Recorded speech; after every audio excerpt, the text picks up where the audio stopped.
Well, we want to give you guys seeds from our garden again this year, so I'm going to give you all the details on our Anything Grows seed share, and I also want to give you tips on how you can be saving seeds from your garden this year for next year. So let's go ahead and jump in.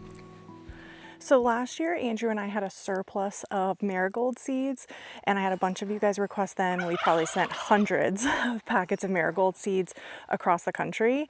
And so this year we thought we would do it again. And so we're going to be hosting our Anything Grows seed share. And what we're going to do is give away a bunch of random seeds from our garden this year, different varieties of flowers and vegetables. We're going to do probably some tomato seeds, some pepper seeds as well, and a lot of different flowers this year.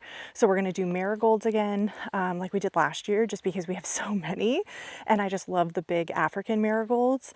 And then I think we're also going to do some zinnia seeds. Over the next few weeks, I'll make sure to remind you guys to sign up so you don't miss out on your seeds. But yeah, we want to send as many as we can again this year. I'm going to give you all the specifics on that in a minute. But first, I want to walk you guys through how you can save seeds yourself and how we're going to be saving the seeds that we're going to be sending out to you guys. So I'm going to go through and show you some of those varieties now. So last year was our first official year gardening, and we had so many marigolds left over, so that is what we decided to send to everybody. And it's great because all you do is take a dead head, basically a dead flower, and I'll show you guys when we get inside, but you basically just break it open and let all the seeds dry out for a few days, and then you're good to go, and you'll have hundreds of marigold seeds just from one head. So our thought was, we have so many, we'll send them to you guys. So we're going to send more of these this year. So we definitely expect marigold seeds to be something that you receive this year. And then one of the other big things for us that we use in our garden is going to be peppers. I talk to you guys often about that peppers are one of our #1 producers that we use. And so to save pepper seeds, it's a little bit different. If you leave a pepper on the vine, odds are it's going to rot. You know, they don't always dry out. Sometimes like small peppers, like shishitos and cayennes, they can dry on the actual plant. But bigger peppers, like these guys right here, these like big green bell peppers, these will not dry on the plant. This is too big, it's too fleshy. And so the flesh will actually like rot out before it gets really red and turns and dries. The bottom will probably start to rot out. So what I've been doing is I've been trying to gather any of the peppers that I get that do turn red before they rot. So basically, the older the pepper is, the more mature it is, the better chance that that seed has gotten fully developed as well inside. So it gives you a better chance of getting a higher production for next year. So for an example of that, if I were to take this green bell pepper here and I were to take the seeds out of it, it does not mean that I won't get fruit off of it next year. If I take that seed and plant it, it does not mean that I won't get fruit. It just means that I probably won't get as much. I may end up having a leggier plant that doesn't produce as many peppers. It could just not be great production overall, or it could have poor germination. So realistically, you want very mature fruits and flowers to get seeds out of. I just wanted to show you guys a better example of these smaller peppers and how they can dry a bit on the plant. So these are shishito peppers here, these two right here, side by side. Let's see if you can see that. So I can take this red one that is very nice and developed. It's actually getting a little like thin and soft, which means it's drying out. And I can take the seeds out of this, and it would be a great pepper to use for future seeds for shishito plants for next year. So I already gathered a few for us to do together, and those are inside. So I will show you how to actually process the seeds. I just want to show you guys kind of the difference though of taking a green plant versus a red one. So one of the caveats to that is going to be tomatoes. Tomatoes are going to be one that you're going to actually have to dry the seed out really good once you get it inside.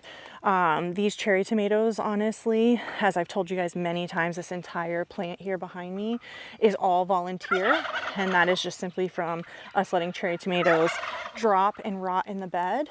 And then nature does its course, and next year you'll have a bunch of cherry tomatoes. So cherry tomatoes are one of those things for me that realistically it doesn't take a lot of work for them to seed and grow.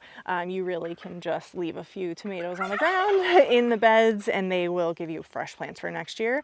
But I still want to show you guys how to preserve some tomato seeds. So I have a Cherokee Purple, I think, inside, and maybe a Roma. I don't remember what I grabbed, but I do have a couple of tomatoes that I got off the vine this morning, and I brought them inside so I can show you that. So now that we've talked a bit about how you choose the like veggies and flowers that you're going to take off of the plant to preserve, I want to take you guys inside and I want to show you how we do that. We can finally talk a little bit about the Anything Grows seed share and how you can sign up for it. So let's go ahead and head inside and let's get some of those seeds ready. Okay, so I'm inside and I have about 5 or 6 zinnias that I brought in from outside. I just clipped them off the plant. And I just took the entire flower head, the dead flower head, and what I'm going to do is I'm going to break these down and then leave the seeds on the plate to dry for like a week, because even though you think this is dead and dry, I promise you there is moisture in here, and you want the seeds to be bone dry. You want them super, super dry before you put them away for next year. Any moisture in there, I guarantee you, will mold. So what I'm going to do is I'm just going to break these apart on the plate. So the seed itself is actually attached to the petals on the zinnias. A lot of flowers are like that. The seed just comes up from the petal itself. And so what I'm going to do, you could try to get the petals separated from the seed, but honestly, there is just no need. The petal that is attached to the seed next year will just decompose. So not a problem at all. So to get the seeds out of the zinnia, you literally just like break it apart with your fingers. Let me show you guys. So it is super easy, you can see, so I have one of the little heads here, and if I just pull the petals out, the seeds are attached. So that is all I'm going to do. I'm just going to literally kind of pull the petals out, break it apart, and get any seeds out of it that I can. So I'm going to go ahead and work on the rest of these, and we can see how many zinnia seeds we get out of the rest of these heads. Okay, I worked through the 5 zinnia heads. I want to show you guys. This is kind of what they look like. They're like literally like little empty nubs, and look at all those seeds. Thousands of zinnia seeds here, and I cannot wait to share them with you guys, which actually brings me to our Anything Grows seed share. I want to give you guys the details on that. So if you were with us last year, it is going to be the same this year. If you're new here, I will give you all the details. I will also make sure to put it in the description of the video so that way you can get any information you need, but realistically, it's very simple. Last year, we sent out a bunch of marigold seeds, like I said, because it was one of the few things that we had a bunch of after our first year. And so this year, we're going to be doing the same thing, except we're just going to be adding in more seeds. So we did our marigolds last year. We're going to do those again this year. We're also going to be doing zinnias and multiple peppers and probably some tomato seeds. And if you're interested in getting any of those free seeds sent to you and a little piece of our garden, all you have to do is send us an email to littlevfarm@gmail.com. So just our handle, littlevfarm@gmail.com. Like I said, I'll put that below. And just make sure in the description, put like seeds or YouTube or something. I'm sure we'll figure it out. But in the email, please introduce yourself. Tell us a little bit about you. I mean, that's one of the main reasons we do this, is just to get to know you guys. So please introduce yourself. Tell us a little about you and your family, and then include the shipping address where you want us to send the seeds, and I will get those sent to you. Our goal is to get as many seeds out there to you guys as possible and fulfill as many requests as we can. So I'll make sure to talk to you guys about this over the next few weeks as reminders, because I want anyone who's interested in free seeds to try and get their request in. So yeah, I'll put all the details below, but yeah, we just really enjoy sharing our garden with you guys. So I look forward to meeting all of you and sending a little piece of our garden to your homes. Okay, so now we're going to talk peppers. Let me show you guys what I got here. So I have 4 pepper varieties we're going to be working with today. 5 if you count these that I cheated. So these are some ancho seeds. This was just from one pepper that I had, but I needed the pepper, so I saved the seeds. So I pulled these out.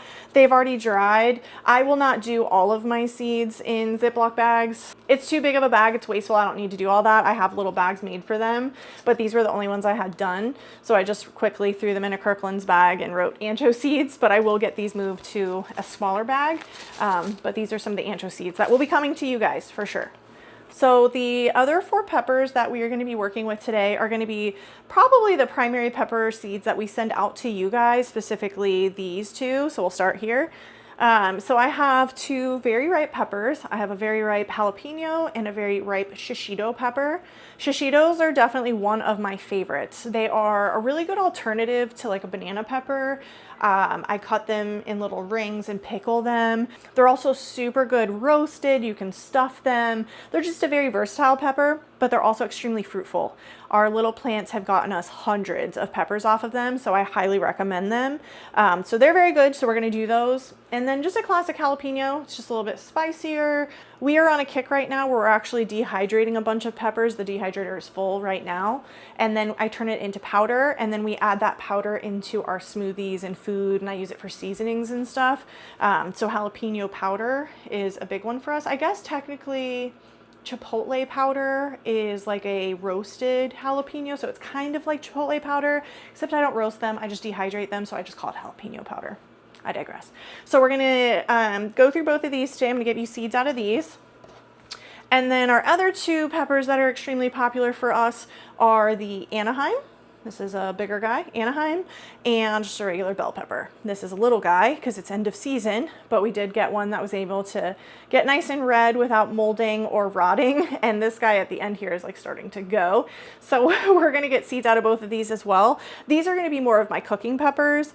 These are the peppers I use in like sauteed dishes and fajitas and whatever. These are more like snacker peppers, so they're good too. So I figured we have a variety of heat and a variety of uses out of these 4 peppers. So let's go ahead and get the seeds out of these guys. I'm going to show you how we dry them out and then our plans to get them packaged up and sent to your homes. The knife feels a little bit like overkill, but that's fine. So basically I'm just going to cut into the pepper, expose the seeds. If you need to, wear gloves if you're like sensitive to the tannins and stuff in here. I'm just gonna wash my hands right after, so we should be all right. Okay. Bam. Shishito pepper seeds. Okay, so probably like 100 seeds out of that shishito pepper, and I have like hundreds of peppers on the plant, so I think we'll be good. I'm gonna go ahead and just transfer these onto a paper towel and let them dry. I'm gonna write shishito on that so I know what it is. Let me grab a paper towel real quick.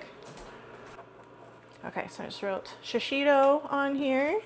To each their own if it matters to them, but I'm trying not to get all of my pepper seeds mixed up. I don't want to plant random varieties mixed together. I want to know what I'm planting. So for now, I'm just going to spread all of these shishito seeds on this paper towel, just like that. I'm going to set them to the side with the zinnia seeds, and then we're going to move on to our next pepper. Okay, next I have the jalapeno, and I am absolutely going to wash my hands after this one because it's going to be spicy inside. See how many I can dump out without actually having to like touch the inside. Not enough. Okay, I'm gonna go in. I think the biggest thing for me, even though I'm not wearing gloves, so again, wear gloves. If you're sensitive, that is totally fine, wear gloves. But if you're not gonna wear gloves, my biggest tip, don't use your nails. Don't use your nails to scrape the seeds out of there, because then you're gonna get all of that oil underneath your nail beds, and it is so hard to get it out from underneath your nails than it is. It's like way harder under your nails than it is on your fingertips, and so your hands will burn way longer. But I was able to clean out that jalapeno really quick, and not as many seeds, but probably, you know, 30-40 seeds there. So I'm going to transfer these to their paper towel. I washed my hands immediately, so now I've got the jalapenos. Jalapeno, I know that. Okay, don't mind me. All right, so the jalapenos, or jalapenos, or whatever you want to call them, jalapenos.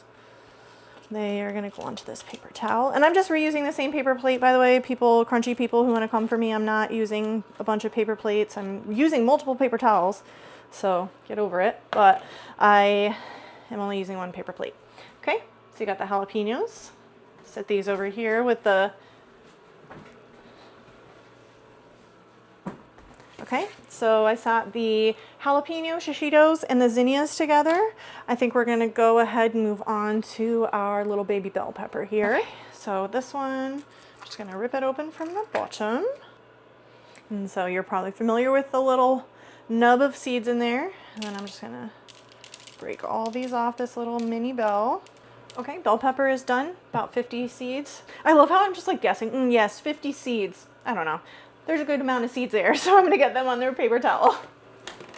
Okay, go ahead and dump these guys onto their paper towel to dry. Bells are done. We just have our Anaheim left. Okay, last guy, the Anaheim. All right, so that Anaheim seed's all right there. And that Anaheim did pretty good. What do we guess, like 50 again? Probably like 50 seeds. All right, so I'm just gonna call that my annas. All right, dump these on here. So I got the 4 different peppers here drying out, and then the zinnia seeds are over here as well. So I'll move these down to the basement where the cats cannot attack them, and I'll let them dry down there. Again, the dryness in the seed is super important. You don't want any moisture in the seeds before you package them up for the winter. Any moisture could lead to molding, so we do not want that at all. So I'll move all this down to the basement and let it dry for about a week or so. So for the next few weeks, I'm going to be doing the same process. I'll be pulling peppers and flowers in, drying them out, and making sure that we have enough supply for us for next year, but also for all of you guys who put requests in through our Anything Grows seed share. I'll make sure to have enough for everybody and enough supply and variety to have a good mix for everyone that I send out to. Next week, I want to talk to you guys a little bit more about seed saving. We'll go ahead and do the tomatoes then. I have a few tomatoes that I want to do, but I don't have any that are ready for you guys. So next week, we'll plan to go over how you seed save on tomatoes, and I'll walk you through how we do it. It's a little bit different. So I'll show you guys our process and then hopefully be able to send you guys some of those seeds as well. So if you haven't, now's a good time to go ahead and hit the subscribe button and turn on the notifications with that little bell. And that way you don't have to worry about missing out on our future videos here on the homestead, where we talk to you guys about seed sharing, our animals, and just our general life here in Missouri. As always, it just means so much to me that you guys have hung out with me today. I really can't wait to talk to you guys more next week about seed saving. Until then though, do not forget our motto here on Little V Farm: anything grows if you try. Bye guys, talk to you next week.